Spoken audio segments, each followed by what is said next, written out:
Many people don't know that I am a very religious person. It's always interesting to see how people react when I say that. There's a certain feeling that comes when someone reveals that they are religious that just makes people uncomfortable.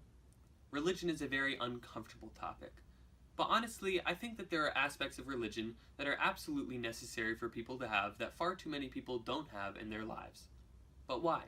Why is it important to be religious?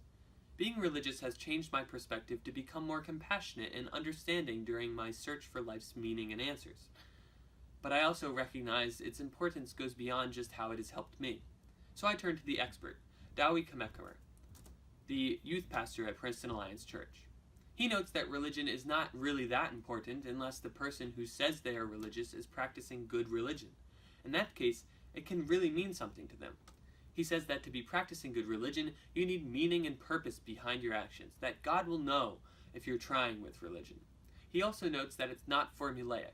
There's no recipe for how to be religious. It's all about how you feel and how sincere you are in devoting yourself to live by the values outlined in your religion.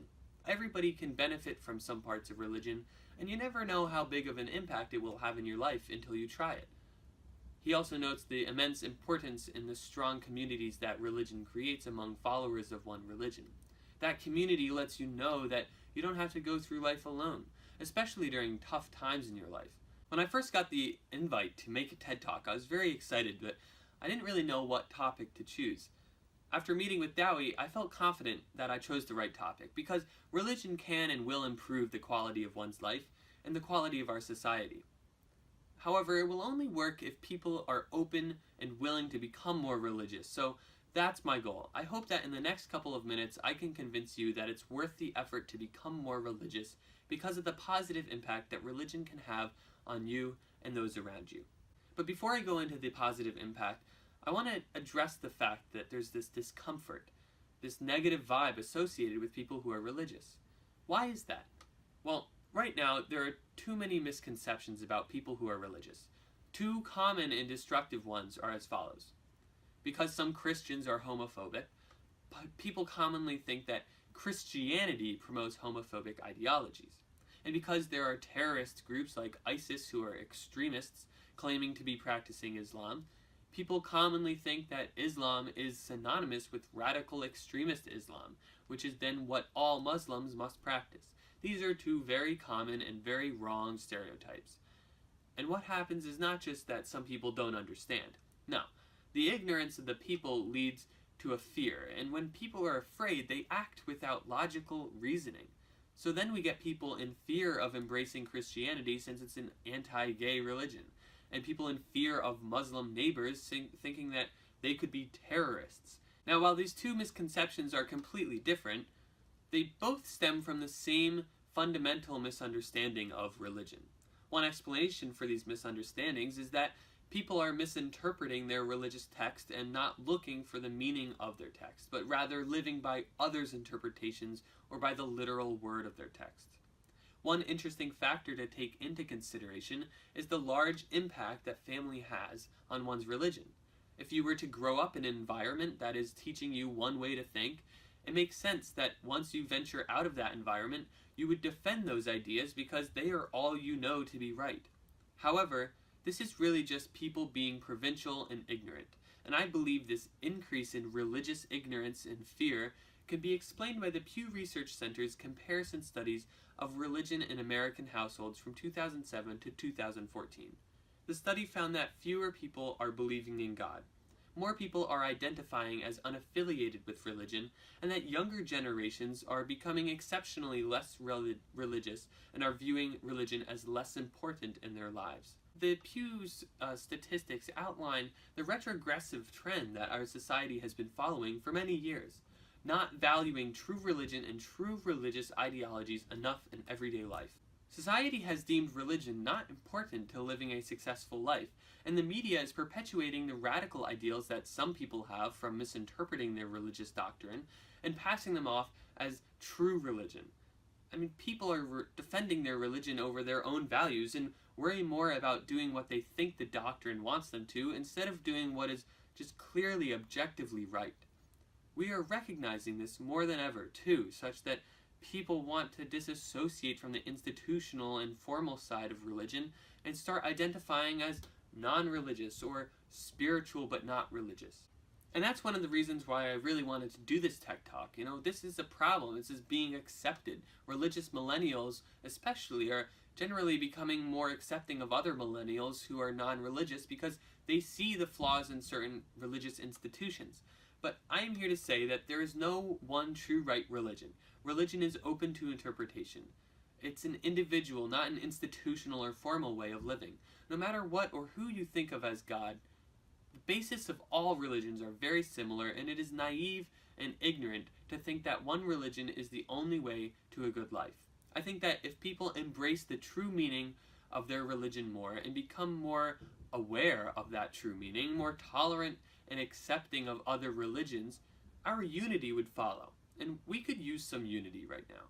What is religion really all about? What does it really mean to be religious? Well, on his blog, Faith on the Couch, Dr. Gregory Popcak clarifies the differences between commonly used religious terms. He defines faith as what drives one to want to know deeper meaning, spirituality as the path that one takes to find that deeper meaning, beliefs as claims or truth that one defines while on their journey to find deeper meaning, and religion as a set of similar beliefs that a community of people share.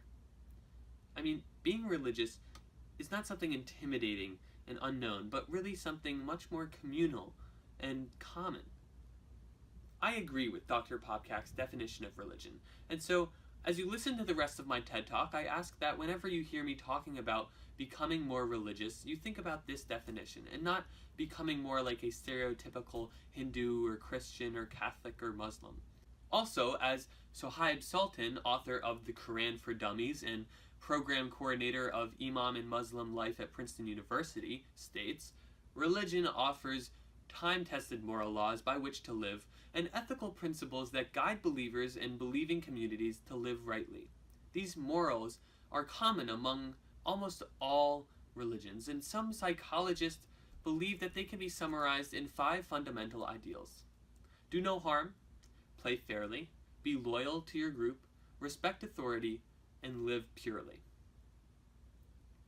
Being religious doesn't mean you have to believe 100% of the typical things that one pre-existing religion preaches. Rather, if you think of religion as a personal journey, I think you can still be religious by coming up with a set of your own unique beliefs, maybe combining them with some of the fundamental values of religion and living your life by these beliefs and values. So that's what religion is. Why is it worth it? Well, I think the most logical reasoning to become religious is not just the strong impact it has on people, but the scientifically supported positive effects. In her essay, Importance of Religion in Today's World, Nahed Eva notes that religions connect people through their common beliefs, help people find the peace and good in their life during their most difficult internal or external situations, and they preach positive ideals such as forgiveness, truth, honesty, peace, service, and love. Additionally, as psychologist Beth Azar reveals in her article A Reason to Believe, when faced with a task where failure is inevitable, religious people had a positive reaction to this failure. They were saying, okay, this is not so bad, I'll do better next time, it's okay, it's not the end of the world. Whereas non-religious people were responding to this failure with negative statements such as, I can't believe I just failed, how could I be so stupid for failing? And furthermore, she notes that people who are religious tend to live longer and are less prone to depression, anxiety, and substance abuse. Now, that just goes to show that the scientific evidence regarding the psychology of religion shows that religions are natural, beneficial both physically and emotionally, and are not as radical as people may believe. Not only could religion help people individually, but it could also, in my opinion, help to improve the culture at our school. So many people don't know how to handle the stress of WWP. And what if they get a B on a test? How do they handle that failure? It's hard to be a kid in WWP, but I think if people embraced religious values more, the culture of the school could improve. The connection that religion has beyond just me is why I'm so passionate about this topic. I believe religion goes beyond just idealistic implementations and actions. It affects people personally. It can change people's mindsets and perspectives on life. For example, religion has made me think about things differently, with more positivity and with a unique blend of optimism and realism. Yes, I've learned a lot from my parents or elders and friends, siblings, teachers, and coaches, but I think religion has impacted me the most. I can approach a situation or problem with confidence, with more logical way of thinking, with more objectivity and less impulse, and with a passion to do the best I can. I am content. I'm not always satisfied, but I'm generally very happy with my life and my successes, and I can move on more easily from my failures. And it's not always easy, and I'm not saying that, these things to try to come off as pretentious or to brag. Please do not take it that way. I just want to communicate the sincerity I have and the fact that I hope everyone can have something in their lives that can positively impact them as much as religion in my life has positively impacted my character. However, getting to where I am today wasn't easy. Back when I was in confirmation, the period of time during which you create a statement of faith to become a member of the Presbyterian Church, my mentor told me I was veering off from Christianity by thinking too outside of the box and being too up in the air about whether or not Jesus was as perfect as the Bible makes him out to be.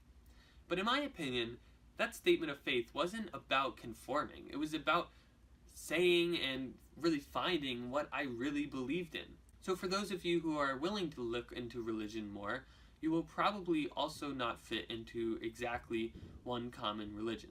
Maybe you will fit into one more than others and feel comfortable identifying as that religion, such as I have done with Christianity, but the label doesn't really define your religion, and I would not worry about it. It's okay to not fit into a mold of a predefined religion. I would go as far to agree with and promote Alain de Botton's proposed religion, Atheism 2.0, where you can choose for yourself, maybe take up praying and going to more community gatherings such as church services, but maybe you don't believe in Jesus or heaven. There are parts to religions that we need to use more as a society and as individuals. Take, for instance, the way religion is investigated. Pastors don't just look at a Bible verse, talk about it once, and then move on. No, the community repeatedly explores religious concepts with new perspectives at spaced out times throughout the year. We should adopt this into school so that we reinforce more ideas into the students' minds. Also, instead of just teaching academics in school with a lecture, we can educate using a religious strategy with less academic topics. We don't need to teach the literal word of the Bible in public schools, but we could certainly do more teaching about the values which the Bible promotes. Teach more on life, using the style of preaching or hands-on interactive applications designed to let people realize for themselves how they want to live. And last but not least, we should have a stronger valuation on the ideas of forgiveness and compassion and loving one another despite our differences. Yeah, I know there's a reason that Christianity has been around since the year 33, and as Imam Sohaib said, when we seek intellectual, moral, and spiritual guidance without having any reverence for the past, then we're usually just going down the path of ego and arrogance rather than enlightenment. But I also understand that the times are changing faster than religions are changing. So if we proceed with caution and maturity, what is so wrong with adapting the parts of religions that we like into our lifestyles and incorporating them more into our everyday lives? I mean, take some time and think more about your faith. I challenge you, maybe by trying new religious practices or reading more religious doctrines or incorporating more religious values into your everyday life, but take some time to think such that you develop a more concrete set of beliefs. I strongly think that even just trying it for a little bit of time to see how it goes will have a positive influence on your character and your life. And you might discover more questions than answers, but that is okay.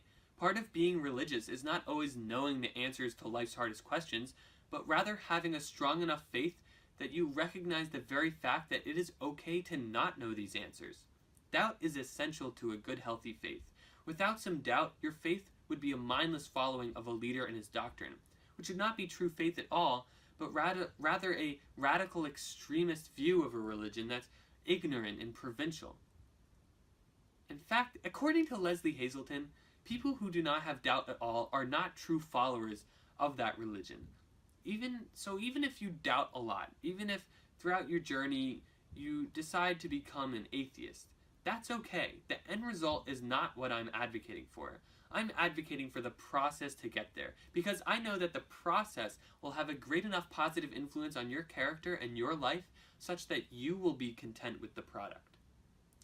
Now, starting that process can be pretty difficult sometimes, so I decided to ask Imam Sohaib for some advice.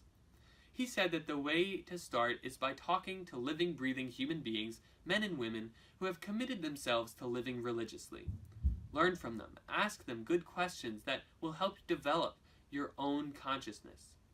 And speak to as many people as you can, as no one person can fully articulate what it means to be religious. His wise words are essential to becoming more religious, as it is imperative to get as much information and have as many experiences as you can with religion before deciding the extent to which religion is going to become a part of your life. Another way to start this journey is A.J. Jacobs' route, as he decided to dedicate a whole year of his life to live by the literal word of the Bible. Obviously, I wouldn't recommend exactly what he did, but if you try reading parts of the Bible or Quran or other religious doctrines and see if you agree or disagree and write about why or why not, that process is very helpful and will help improve your personal beliefs and your lifestyle. Sometimes it is finding out what we don't believe in that helps us understand what we do believe in. Jacobs is a perfect example of how even in the most unique religious situations, from him not wearing any physical mixed fibers to forcing himself to pray every day to him just trying to love his neighbors, if you try to be more religious, it will help you to find the parts of a religion that resonate with you. It will probably be uncomfortable. This journey will be different, but time is always moving. People's lives are always changing. It's inevitable. Whether or not you want to change your mindset right now, things will happen and your perspective will change as life goes on. For those of you who have a routine way of thinking, just like a physical habit, it's going to be hard to change your ways, but why not try? Why not take a step out of your comfort zone? We have absolute control over our beliefs, our inner thoughts, over how we respond to change. We have absolute control over that. The initial discomfort you might feel as you weave religion into your life more is 100% worth it, because it will make all future planned and unplanned changes in your life that much easier to deal with, and that much more meaningful instead of stressful. I hope that you now think of religion with a new light and with a more open mind. I encourage you to use religions as resources to broaden your perspective so that you have a more peaceful life and so that our community is a better environment. Now, the last thing I want to speak on is the common defense to becoming religious of "it's not worth my time." And I want to address this by thinking of the context of our world right now and thinking of the possible impact that we could have if we embrace religious ideals more individually and as a community. Let's be real. This past presidential election has developed a false hate in many people, and it has deemed it okay for people to bring out a lot of their inner thoughts about religion, thoughts that are often hurtful and based off of lies. We all know of people who are Muslim, but why is it that now they are even more targeted than in years past? Why is it that we have protests of white men holding torches in South Carolina? With the presidential's attempted travel ban from predominantly Muslim countries, with the increase of hate crimes against those who are LGBTQ, Muslim, African American, why do we accept these ideas as inevitable and this hate as just normal? Society seems to be suffering from an epidemic of people who just don't care enough, so they resort to their irrational ways of thinking, just fueled by their ignorance and fear. There is a lost acceptance and a lost tolerance of people who are different than ourselves, especially those who practice a different religion. Even at High School North, over the last couple of years, the vibe has changed. We are more competitive with each other. The values and attitudes people have changed to become more academically oriented and in general just less friendly. It's easy to not care, to turn the other way, to not talk about the problems, to write them off as inevitable and unnecessary to tackle. That mindset is easy. What's hard is to do the right thing. It's hard to recognize that we might be the ones who are wrong sometimes. However, no matter how much we complain about society and identify the problem won't fix itself, and we can't expect it to. We are part of society too, and we are the ones that need to step it up. It will be hard, But it is possible. It has to start from somewhere. For me, it starts with religion. I know that there are parts of religions that are extremely valuable, that if you're open to trying it, it helps, it guides you, it gives you faith and motivation. We can all agree that one of our overall goals is to somehow change the negativity in our lives and in society to positivity, the hate to love, the misunderstandings to realizations and forgiveness. That is our goal. But as Larry Elder once said, a goal without a plan is just a wish. I hope that everything I've said today has influenced you in some way, just enough so that each and every one of you has an idea for a plan to help improve yourself and a plan to help improve our society. I hope you will approach this plan with an open mind and with a willingness to change. Even if it's small change, just in WWP, at least we can become more compassionate, more understanding of others, more accepting, more knowledgeable, more confident in our beliefs and in ourselves. For the want to see change is not enough anymore. We have to be the change we want to see. And if we all buy in, we all adopt a couple more of these positive, more religious values, we all take that step forward, we will see change happen. And that power religion has to change the mindset and culture of ourselves and our communities, that is what makes religion so immensely important. Thank you.